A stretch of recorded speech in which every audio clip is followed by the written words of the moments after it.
Okay, we've all been there. You're caught off guard in a conversation, not sure what to say. You're stuck, you're blank, and you know you're supposed to say something profound, but you don't quite know what it is. Today, a game of what to say when. So therapist Julie Hanks with Wasatch Family Therapy has 6 phrases to have ready, have them memorized in the back of your head there, so when those sticky social situations come up, you are ready to go. These happen all the time, right? And then we don't know what to do, and we find ourselves saying we don't want to, right? Yeah, and we are speechless. What do I say? How do I get out of this? So we're going to fix that today. You said these are phrases you actually even use. I use them all the time. In your own conversation. I do. It's helpful to have them just kind of in your back pocket, like, oh, I can use this. And, right. Yeah. The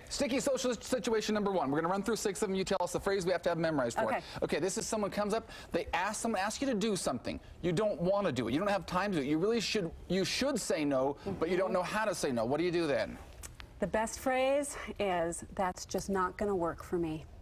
That's just not going to work for me.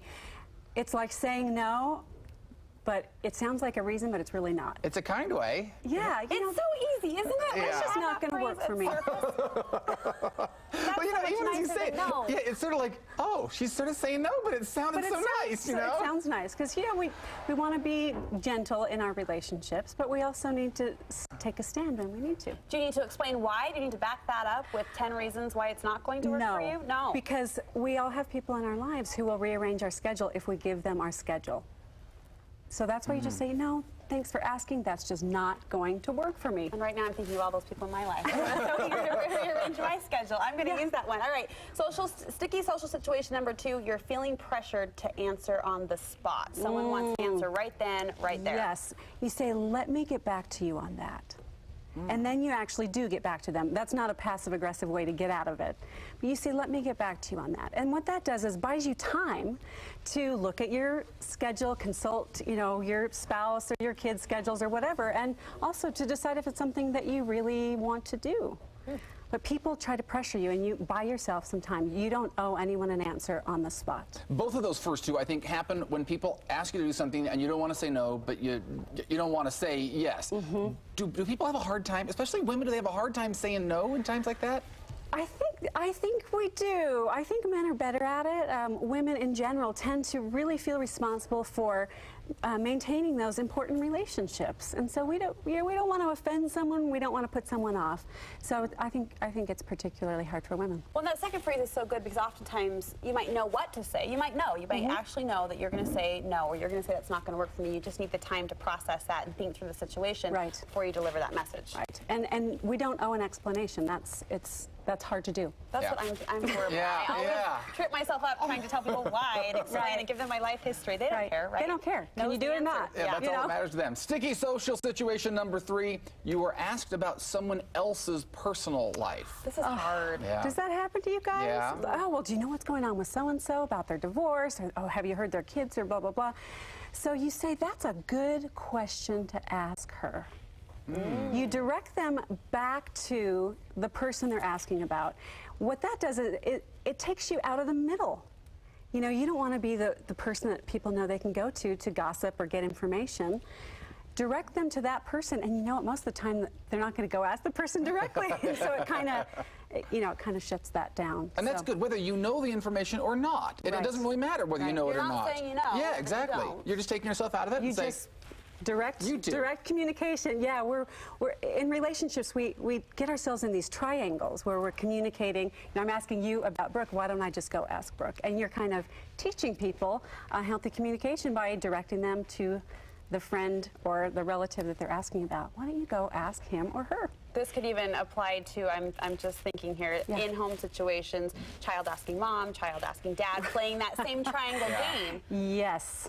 Well, can I do this? Well, what did dad say? I heard you have this conversation. Go finish your conversation with dad. You're laughing. It happens at your house. All the time. Every day, doesn't it? Kids are great with that. It's like, if I don't get the answer, well, I'll go there. They're great strategists. Okay, sticky social situation number 3. You're in a heated debate or disagreement. This could be with a friend, with a spouse, with a child. It gets heated, and there doesn't look like there's a resolution in sight. So the phrase for that is, we can think different things and still be friends. I use that with my kids a lot. They'll say, well, no, that was mine, or it's my turn for this, and and they'll be arguing about a really small detail. I'm like, you guys, you don't have to think the same thing. We can think different things and still be friends. So whether it's politics or religion, sometimes it gets really heated. You can kind of say, we agree to disagree, and that's the phrase that I like. Okay. Think different things and still be friends. It applies on more than just the kindergarten level, the kid level. Right. That applies to the big grown-up discussions as well. And spouses, I'll say that to my husband. It's like, okay, we're not going to see eye to eye on this. Okay. But we can still be friends. Next one, you were talking about families and kids especially. This one comes into play when there's someone is expressing intense emotion directly to you, about you. So this could be like a kid, or this could be a spouse or someone like that. They're getting heated, like we were saying, and they're expressing that toward you. So one that just happened to me last week was my 3-year-old said, "I hate you, Mommy." It's a phrase no parent wants to hear. Right. And so I said, wow, you're really mad at me. You reflect back that emotion. Instead of going, don't you say that, da, da, da, da.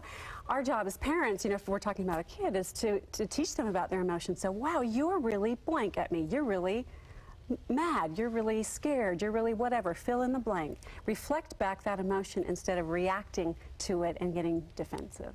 Which is hard to do in the situation sometimes. But if you have that phrase, and that's a great tip to reflect their emotion like that, help them understand, help them process what they're feeling. And they feel heard. Usually when people feel heard, that de-escalates the conversation on its own. Yeah.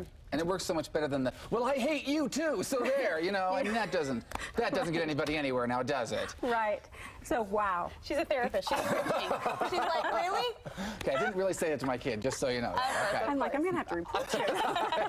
All right, this next one I really like. We talked about when people request too much of you. What if you're about to make a big request of someone else? Perhaps you're nervous to approach a question or a favor or something to that extent. Okay.